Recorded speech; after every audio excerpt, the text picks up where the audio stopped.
آپ जो इमामत के हवाले से सवाल आप पूछना चाह रहे हैं, जी और ये सूरत हाल हमारे यहाँ आजकल डेफिनेटली ये पेश है कि मसाजिद जो हैं वो कोविड-19 की वजह से बंद हैं या महदूद पैमाने पर वहाँ पर जमात वगैरह जी होती है और लोग शामिल जी होते हैं।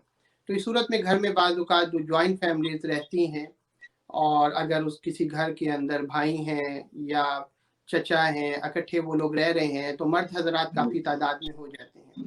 तो जमात सबसे पहले तो ये है डेफिनेटली मर्द ही करवाएगा, और मर्दों में ज़्यादा हक किसका है वो ये देखा जाएगा। आइम्मा ने उसकी कुछ तफसील बयान की है कि आप जी स्टेप बाय स्टेप देखेंगे कि किस में कौन सी क्वालिटी है, किस में जी इमामत की कौन सी शर्त पाई जाती है। जिसके अंदर सबसे ज़्यादा शराइत पाई जाएंगी वो ज़्यादा हकदार है कि वो इमामत करवाए। उसमें मैं आपको तरतीब से बता देता हूँ। पहली तो ये है जी कि देखा ये जाएगा कि उनमें से वो जो मर्द हैं, उनमें से सबसे ज़्यादा नमाज के हवाले से, इमामत के हवाले से इल्म कौन रखता है। यानी नमाज के दौरान बाज़ औक़ात गलती हो जाए तो इमाम को पता होना चाहिए कि उस गलती को मैं किस तरह ठीक कर सकता हूँ। मुझे अगर कोई वाजिब मैंने छोड़ दिया है तो मुझे आखिर में सजदा साफ करना है। अगर कोई सुन्नत छूट जाती है तो उससे सजदा साफ करना ज़रूरी नहीं होता। तो ये मसाइल उनमें से जो सबसे ज़्यादा जानता है उसका ज़्यादा हक है कि वो इमामत करवाए। अगर आप देखें कि सब जो हैं उनका जो नॉलेज है दीन के बारे में, इमामत के बारे में, वो बराबर है, चाहे है या जी नहीं है, उसके बाद फिर किसका हक बनेगा कि वो इमामत करवाए। अगर इल्म के अंदर सब बराबर हैं तो उसके बाद देखा ये जाएगा कि उनमें सबसे अच्छा कुरान कौन पढ़ता है। यानी कुरान के कुछ रूल्स हैं, उसके उसूल हैं पढ़ने के, तजवीद है, तो उस कुरान को अच्छे अंदाज में तरतीब के साथ, तरतील के साथ, तजवीद के साथ कौन ज़्यादा अच्छा पढ़ सकता है, फिर उसका जी हक है कि वो पढ़ाए। बाज़ औक़ात ऐसा है कि सारे जो हैं वो एक जैसा ही पढ़ने वाले हैं, तो फिर किसका हक होगा। फिर तीसरे स्टेप पे यहाँ पे हम देखेंगे कि उनमें से सबसे ज़्यादा परहेज़गार और मुत्तकी कौन है। तो जो ज़्यादा परहेज़गार है, गुनाहों से बचने वाला है, नेक शुमार होता है, मुत्तकी है, परहेज़गार है, उसका हक है जी कि वो इमामत करवाए। अगर आप देखें कि सारे जो हैं वो परहेज़गार हैं, मुत्तकी हैं, या अमल में सारे बराबर हैं, तो उसके बाद जी फिर चौथे नंबर पर फिर आप देखेंगे कि जो उम्र में ज़्यादा है, जी उसको हक है कि वो इमामत करवाए। क्योंकि लोग अपने में से जो उम्र में ज़्यादा है अमूमी तौर पर पसंद करते हैं कि उसके पीछे नमाज़ पढ़ें। तो फिर जो उम्र में ज़्यादा है उसका हक है कि वो जमात करवाएगा। अगर आप जी देखें कि सारे उम्र में भी बराबर हैं, तो फिर किसका हक होगा। फिर आप देखेंगे कि जो अखलाक में सबसे बेहतर है, अपने मामलात में सबसे बेहतर है, तो वो इमामत करवाएगा। क्योंकि अमूमी तौर पर लोग, जो शख्स मशहूर होता है अखलाक के हवाले से, उसका बिहेवियर अच्छा होता है, लोगों के साथ मामलात अच्छे होते हैं, लोग पसंद करते जी हैं कि उसके पीछे नमाज पढ़ी जाए। अगर आप देखें कि सब अखलाक के हवाले से भी बराबर हैं, फिर उसके बाद अगला स्टेप आता है, उसमें ये देखा जाता है कि खूबसूरत उनमें से कौन है। अल्लाह पाक ने शक्ल सूरत जो है वो खूबसूरती किसको अता की है। क्योंकि अमूमी तौर पर जो अल्लाह पाक की तरफ से खूबसूरत होना ये भी एक नेमत है, तो ये नेमत जिसको सुभान हासिल है अल्लाह तो लोग जी पसंद करेंगे कि उसके पीछे नमाज पढ़ी जाए, तो उसका हक है कि वो नमाज की इमामत करवाए। अगर सारे जो है शक्ल सूरत के हवाले से सारे एक ही शक्ल सूरत के हैं, सारे जी खूबसूरत हैं, अल्लाह पाक ने सबको ये नेमत अता की है, तो फिर जी अगला स्टेप है, फिर देखा जाएगा कि उसके अंदर जिसका नसब बेहतर है, यानी कोई आले रसूल से है, सैयद है, तो उसका सबसे आला नसब है, तो उसका हक है जी कि वो जमात करवाए। क्योंकि लोग पसंद करते हैं ऐसे नसब वालों, जो आला नसब के लोग होते हैं, आका अलैहिस्सलातु वस्सलाम की आल से होते हैं, लोग उनका एहतराम करते हैं और पसंद करते हैं कि उनके पीछे नमाज पढ़ी जाए, तो वो इमामत करवाएंगे। अगर नसब के हवाले से भी सब बराबर हैं, तो उसके बाद फिर देखा जाएगा कि किसकी आवाज़ खूबसूरत है। ज़ाहिर बात है, जो सुभान खूबसूरत आवाज़ के साथ कुरान की तिलावत करेगा तो लोग पीछे जो मुक्तदी बनेंगे वो महज़ूज़ होंगे अल्लाह पाक के कलाम से, तो उसका हक बेशक है कि वो जमात करवाए। अगर इसमें भी सारे बराबर हैं, आवाज़ के हवाले से भी सारे आला से आला कुरान पढ़ने वाले हैं, सबको अल्लाह पाक ने आवाज़ नसीब फरमाई है, अता की है, तो उसके बाद फिर आखिर में ये आता है, कुतुब में बयान है कि फिर आप देखेंगे कि बज़ाहिर कपड़ों के हवाले से, नज़ाफ़त के हवाले से, किसके कपड़े नज़ाफ़त के हवाले से साफ़ सुथरे हैं, अच्छे हैं, एक मोतबर कपड़े पहने हुए हैं, मुअज़्ज़ज़ जो आप जिसको कहते हैं कि लिबास पहनना, जिसके पास वो लिबास है, साफ़ सुथरा लिबास है, तो उसका हक़ है कि वो इमामत करवाए, क्योंकि वो उनमें नुमाया है। तो ये तरतीब है उसकी। अब ये सवाल जब आपने किया और जवाब सामीन जब सुन लेंगे, तो उसके बाद वो खुद देख लें कि वो किस स्टेज पर घर पे इस टाइम मौजूद हैं। उनमें सारे लोग जो हैं इल्म के हवाले से बराबर हैं, तो इसी तरतीब के साथ आगे वो जाते जाएँ, और जिसका इमाम होने का हक है, इमाम बनने का, तो वो इमामत करवाए। माशाल्लाह, सुभान अल्लाह। अलाम साहब, जो हमारा अगला क्वेश्चन है वो भी कोविड के हवाले से है। ये जो कोई मर्द या खातून अगर कोरोना टेस्ट कराता है, कोरोना वायरस का टेस्ट कराता है, तो आया उससे रोजा टूट जाता है या रोजे पर कोई हर्ज नहीं होती? नहीं, कोरोना टेस्ट जो होता है उसके अंदर कोई ऐसी चीज़ नहीं है कि वो आपके जिस्म के अंदर दाखिल होती है, तो लिहाजा कोरोना टेस्ट करवाने से रोज़ा नहीं टूटता। वो एक स्वाब होता है जो वो मुँह के अंदर डालते हैं नॉस्ट्रल्स में और टॉन्सिल्स में, और वो चेक करते हैं, तो वो उसमें ऐसी कोई चीज़ नहीं है कि उसके ज़रिए कोई चीज़ जो है आपके जिस्म के अंदर दाखिल हो, तो लिहाजा कोरोना टेस्ट करवाने से रोज़ा नहीं टूटता। जी माशाल्लाह। जो अगला क्वेश्चन है अलाम साहब, एक भाई ने यह पूछा है कि कितने औकात हैं जिनमें हम फर्ज नमाज नहीं पढ़ सकते, और अगर इसके साथ थोड़ा सा और ऐड कर लें कि बाज अब आपके नजदीक यह समझा जाता है कि रात के 12 बजे जो है उसमें शायद नमाज पढ़नी चाहिए या नहीं पढ़नी चाहिए, तो अगर इनको नहीं, दोनों को मिला ये लोगों में गलत मशहूर है कि रात 12 बजे जो है वो ज़वाल का वक्त होता है, नमाज नहीं पढ़ सकते। याद रखें, शरीयत में ज़वाल के सिर्फ 3 औकात हैं। उनमें से पहला वक्त सुबह सूरज के तुलू होने के वक्त है, और दूसरा वक्त जो है जब सूरज जो है निस्फ़ुन नहार पर होता है, यानी दोपहर को ज़ोहर से पहले। वो भी 12 बजे, ज़रूरी नहीं है कि वो 12 बजे ख़त इस्तवा पर सूरज हो, वो 11:30 भी हो सकता है, वो पौने 12 भी हो सकता है, और उसकी टाइमिंग चेंज होती रहती है और डिपेंड करता है कि आप दुनिया में किस खित्ते में, किस मुल्क में रहते हैं। तो वो आपको कैलेंडर से पता लग जाता है कि ज़वाल का वक्त कौन-सा है। तीसरा जो वक्त है वो सूरज के गुरूब होने से पहले स्टार्ट हो जाता है और सूरज के गुरूब होने तक रहता है। तो ये 3 औकात हैं, इसके अंदर आप फ़र्ज़ नमाज नहीं पढ़ सकते। हाँ, एक ज़रूर इसमें शिक है, वो ये है कि अगर आपने असर की नमाज नहीं पढ़ी हुई, आप लेट हो गए हैं और ज़वाल का वक्त स्टार्ट हो गया है, यानी सूरज गुरूब होना शुरू हो गया है, तो उस सूरत में बजाय इसके कि आप वो नमाज कज़ा करें, तो बेहतर है कि आप मकरूह वक्त में ही नमाज पढ़ लें, अदा पढ़ लें। मकरूह वक्त है, मकरूह ही अदा होगी, लेकिन बेहतर है कि बजाय इसके आप कज़ा करें।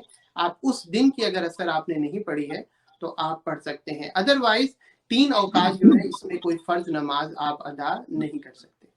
जी, अलाम साहब, आपने फर्ज नमाजों के हवाले से बता दिया, तो क्या जो नवाफिल हैं इनके लिए भी कोई मखसूस टाइम है, या किस वक्त आप पढ़ सकते हैं या किस वक्त नहीं पढ़ सकते? इसमें आप 3 तो यही औकात हैं, ज़ाहिर बात है जब आप फ़र्ज़ नहीं पढ़ सकते तो नफ़िल बदरजा औला नहीं पढ़ सकते। लेकिन इसमें 2 वक़्त और ऐड कर लें नफ़िलों के लिए।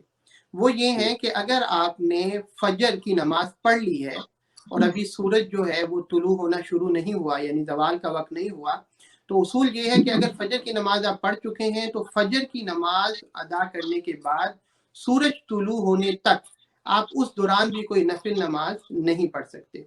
इसी तरह अगर आपने असर की नमाज पढ़ ली है और अभी सूरज गुरूब होने में वक्त है, अभी ज़वाल का वक्त नहीं हुआ, तो आप असर की नमाज पढ़ने के बाद सूरज गुरूब होने तक, यानी मगरिब तक आप कह लें कि आप कोई नफिल नमाज नहीं पढ़ सकते। तो 3 औकात तो फ़र्ज़ के लिए हो गए और नफलों के लिए 2 औकात जो हैं उनका इजाफा हो जाता है, तो ये टोटल 5 औकात नफलों के लिए बन जाते हैं।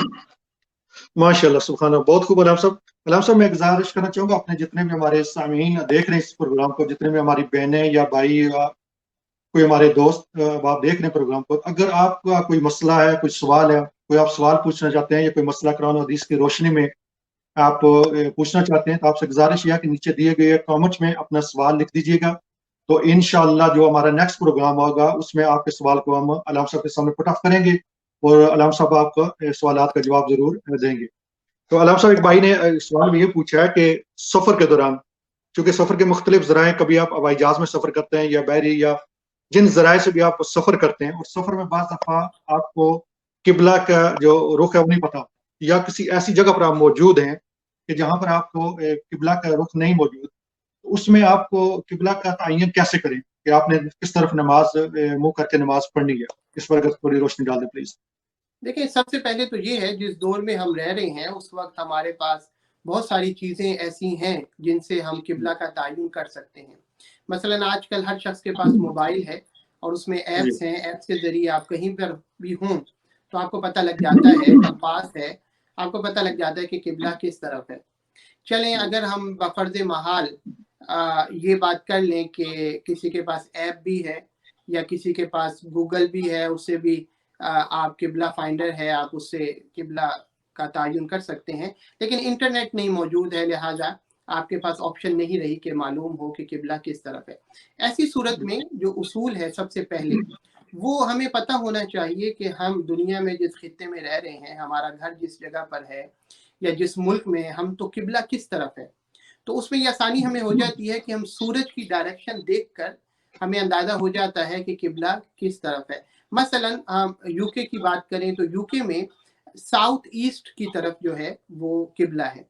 आप पाकिस्तान की बात करें तो पाकिस्तान में मगरिब की तरफ, वेस्ट की तरफ जो है वो किबला है। तो अगर आप देखें कि सूरज जो है वो डूबने की तरफ जा रहा है तो किस तरफ जा रहा है, तो आपको पता लग जाएगा अगर आप पाकिस्तान में हैं कि इस तरफ सूरज गुरूब होने जा रहा है, इसका मतलब ये है कि किबला इस तरफ है। तो इस तरह आप अंदाजा कर सकते हैं। लेकिन चलें, ये भी मालूमात बाज़ औक़ात नहीं है किसी के पास, तो अब क्या करें? तो उसका सादा सा उसूल है कि आप थोड़ा-सा अंदाज़ा करें, कोशिश करें। आपने सफ़र जहाँ से स्टार्ट किया उस एंगल से थोड़ा अंदाज़ा कर लें कि किस तरफ किबला हो सकता है। थोड़ा बहुत कोशिश करके जब आपको पता लग जाए कि ज़्यादा गुमान हो कि इसी तरफ होगा, तो आप नमाज़ पढ़ लें और आपकी नमाज़ जो है अल्लाह कबूल फ़रमाएगा। तो इसका ये है, लेकिन उसमें आपने शुरू में कोशिश ज़रूर करनी है, इसको तहर्री कहते हैं, यानी आपने तहर्री ज़रूर करनी है, उसके बाद आप नमाज़ पढ़ें और अल्लाह पाक कबूल फरमाने वाला है, आपने अपनी तरफ से उसकी कोशिश की। जी अलाम साहब, इसमें एक और सवाल ये पैदा होता है कि अगर इंसान ने तहरीर भी किया और कोशिश भी किया और नमाज के दौरान आदमी को पता चल जाता है जी कि जिस तरफ मैंने रुख किया है किबला की तरफ नहीं है बल्कि मेरा रुख किसी और डायरेक्शन में है, तो आया नमाज के दौरान ही अपनी डायरेक्शन को आदमी को चेंज कर लेनी चाहिए या कि नमाज को दोबारा पढ़ना चाहिए? देखिए, उसमें वही उसूल है, अगर तो आपने सारे उसूल जो है उनको फॉलो किया, यानी आपने नमाज शुरू करने से पहले कोशिश की थी जानने की कि किस तरफ होगा, अपनी आपने कोशिश की और गुमान की बिना पर आपने नमाज पढ़ी। अगर ये हुआ और आपने कोशिश की थी शुरू में और नमाज पढ़ रहे हैं और नमाज के दौरान आपको किसी ने बता दिया या आपको अंदाजा हो गया कि किबला इस तरफ है, तो आप नमाज के दौरान ही घूम सकते हैं।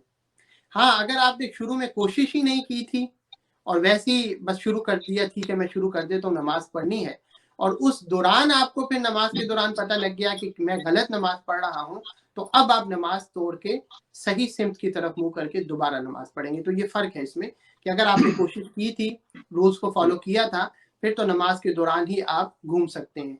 लेकिन अगर आपने कोशिश नहीं की थी और नमाज के दौरान आपको पता लगा, तो फिर आप दोबारा नमाज पढ़ेंगे, वो नमाज आपकी ख़त्म हो जाएगी। जी माशाल्लाह, जज़ाकल्लाह अलाम साहब। अलाम साहब, अगला जो सवाल है एक भाई ने नमाज के हवाले से किया है, वो ये है कि अगर इंसान 4 रकअत वाली नमाज पढ़ रहा है, फर्ज करें 4 ज़ोहर की रकअत है, 4 फ़र्ज वो पढ़ रहा है, तो वो 5वीं रकअत में खड़ा हो गया, ये समझ कर कि अभी उसकी दूसरी रकअत है, वो तीसरी के लिए जा रहा है, लेकिन हकीकतन उसकी ये 5वीं रकअत है, तो उस नमाज वो मुकम्मल कैसे करेगा? देखिए, इसमें 2 सूरतें हो सकती हैं। एक तो ये कि चौथी रकअत में वो बैठा था और उसके बाद वो 5वीं में खड़ा हो गया। तो इस सूरत में तो 5वीं में जब वो खड़ा हुआ, अगर उसको 5वीं रकअत के सजदा करने से पहले याद आ जाए कि मैं 5वीं के लिए खड़ा हूँ, ये तीसरी रकअत नहीं है, तो वो बैठ जाए, बैठ के अत्तहियात पढ़े, अपनी नमाज को मुकम्मल करे और आखिर में सजदा साहब करके फिर दोबारा तशहुद पढ़ के नमाज को मुकम्मल कर ले। ये तो उस सूरत में है कि अगर वो उसको सजदा करने से पहले याद आ जाए। लेकिन अगर सजदा वो कर चुका है और उसके बाद उसको याद आया, तो अब ये है कि वो एक और रकअत मिला ले और वो 6 रकअतें हो जाएंगी और 6 रकअतें मुकम्मल करने के बाद वो आखिर में उसी तरह सजदा साहब करके अपनी नमाज को मुकम्मल कर ले, तो पहले 4 उसके फ़र्ज़ हो जाएंगे और आखिरी 2 जो हैं वो उसके नफ़िल हो जाएंगे। लेकिन अगर वो चौथी में बैठा ही नहीं था, तो उस सूरत में पहला रूल तो यही है कि अगर वो सजदा करने से पहले उसको याद आ जाए, تو بیٹھے اتحیات پڑھے اور آخر میں سجدہ سہو کے بعد نماز مکمل کرے.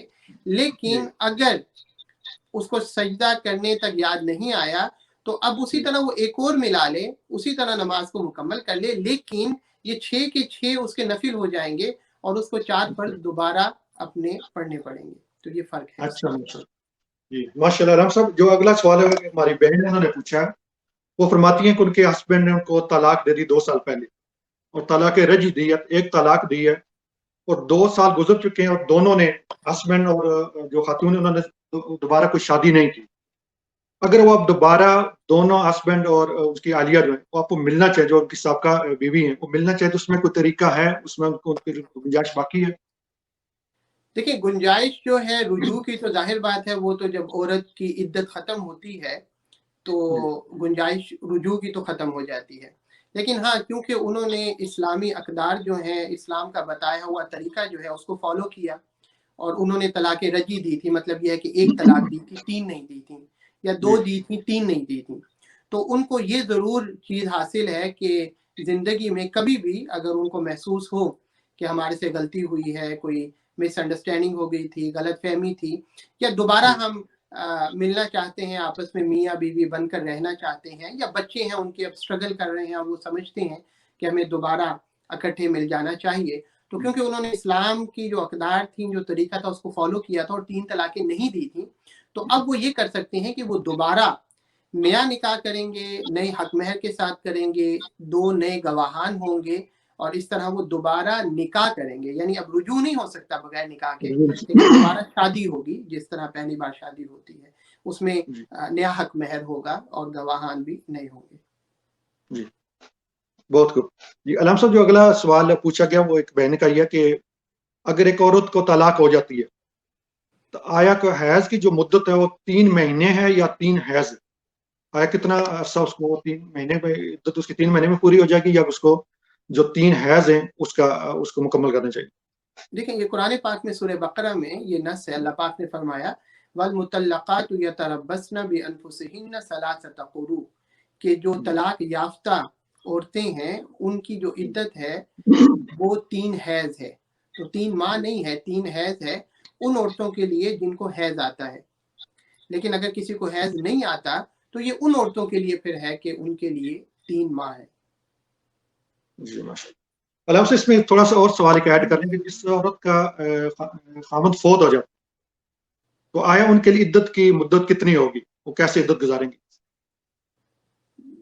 جن خواتین کے خاوند فوت ہو جاتے ہیں ان کے لیے قرآن پاک میں سورہ بقرہ میں اللہ پاک نے ارشاد فرمایا کہ ان کی عدت جو ہے والذین یتوفون منکم ویذرون ازواجا یتربصن بانفسہن 4 اشہر وعشرہ, کہ جن لوگوں کے خاوند فوت ہو جاتے ہیں ان عورتوں کی عدت 4 مہینے 10 دن ہے. جی علامہ صاحب اس میں ایک سوال یہ ہے کہ جو خاتون 4 مہینے 10 دن اور عدت کا جو ٹائم وہ گھر میں گزارتی ہیں, تو گھر سے مراد کیا لی جائے؟ اگر مثال کے طور پر جو پاکستان میں ایسا عموماً ہوتا ہے کہ بڑی حویلیاں ہوتی ہیں ہماری, تو ساتھ چھوٹا سا انہوں نے گارڈن بنایا ہوا ہے, یا ساتھ وہ عمومی طور پر جو عام زندگی میں جب ان کے خاوند زندہ تھے تو وہاں پر کام کاج کرتی ہیں, آیا ان کو اجازت ہے یا اس کام کو کیرین کر سکتی ہیں, یا کہ وہ اب عدت کی وجہ سے اس کام کو ان کو کرنا مناسب نہیں ہے؟ دیکھیں جب کسی کا خاوند فوت ہو جاتا ہے تو وہ اس کے سوگ کے دن ہے, اس کے افسوس کے دن ہے, تو وہ رات جو ہے وہ تو اس نے اپنے گھر میں گزارنی ہے, اور اگر اس کو کوئی ضروری کام نہیں ہے تو وہ اپنے گھر میں ہی وقت گزارے. لیکن شریعت نے اس چیز کی گنجائش دی ہے کہ اگر کوئی عورت ہے اس کو ضرور باہر نکلنا پڑتا ہے, کوئی سودا سلف لینے کے لیے نکلنا پڑتا ہے, یا کمائی کے لیے نکلنا پڑتا ہے. آج کل آپ کو پتا ہے کہ عورتیں جاب کرتی ہیں, ان کی ضرورت ہے, گھر اسی سے چلتا ہے, تو اس طرح وہ جاب کے لیے بھی نکل سکتی ہیں. شریعت نے اس چیز کی اجازت دی ہے.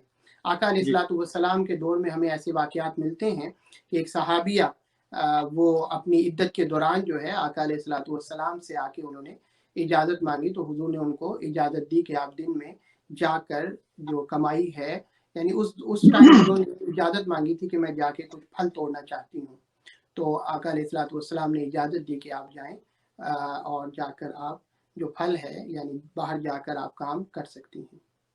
जी अलाम साहब, एक और सवाल इसी मत में पूछा गया, जो बड़ी उम्र की खातून है, जिन ख्वातीन को हैज नहीं आता, उनकी उम्र बड़ी हो चुकी है, आया उनके लिए भी इद्दत लाजमी है या उनके लिए इद्दत जरूरी नहीं है? नहीं नहीं, ये तो कुरान का हुक्म है और इद्दत गुजारनी है, और उसका सूरह तलाक में अल्लाह पाक ने फरमा दिया है कि वल्लाई यइस्न मिनल महीद मिन निसाइकुम इन इर्तबतुम फइद्दतुहुन्ना सलासतु अशहुरिन वल्लाई लम यहिद, कि वो औरतें कि जिनको हैज अब नहीं आते हैं, या वो औरतें जिनको आते ही नहीं हैं, तो उनकी जो इद्दत है अल्लाह पाक ने फरमाया कि वो 3 महीने है। तो वो महीनों के एतबार से अपनी इद्दत को शुमार करेंगी, चाहे वो बूढ़ी हो चुकी हैं, उन्होंने अपनी इद्दत का वक्त गुजारना है, ये अल्लाह का हुक्म है। जी माशाल्लाह, बहुत खूब अलाम साहब। अलाम साहब, एक बार फिर मैं अपने सामीन से ये गुजारिश करूंगा कि अगर आप प्रोग्राम देख रहे हैं तो अगर हमारा प्रोग्राम को पसंद है तो उसकी फीडबैक जरूर दीजिएगा। अगर आप कोई सवाल पूछना चाहते हैं या कोई आपका ऐसा मसला है जिसका जवाब आप कुरान और हदीस की रोशनी में पूछना चाहते हैं, तो जरूर हमें नीचे कमेंट में आप लिख दें। तो इंशाल्लाह जो हमारा नेक्स्ट प्रोग्राम होगा उस सवाल का जवाब हम अलामा साहब से दरख्वास्त करेंगे कि कुरान और हदीस की रोशनी में वो आपको इनायत फरमाएंगे। अलामा साहब, तलाक के हवाले से एक और सवाल ये है कि अगर किसी खातून की रुखसती नहीं होती, उसका निकाह हुआ है लेकिन रुखसती नहीं हुई, और उसके बाद उसके खामद ने उसको तलाक दे दी है, तो आया उसमें भी उसको इद्दत करनी पड़ेगी या उसका क्या हुक्म आएगा? नहीं, अगर ऐसी औरत जिसकी रुखसती नहीं हुई है, सिर्फ निकाह हुआ है, सूरतुल अहज़ाब में अल्लाह पाक ने उनके बारे में, उनकी इद्दत के बारे में जिक्र किया है।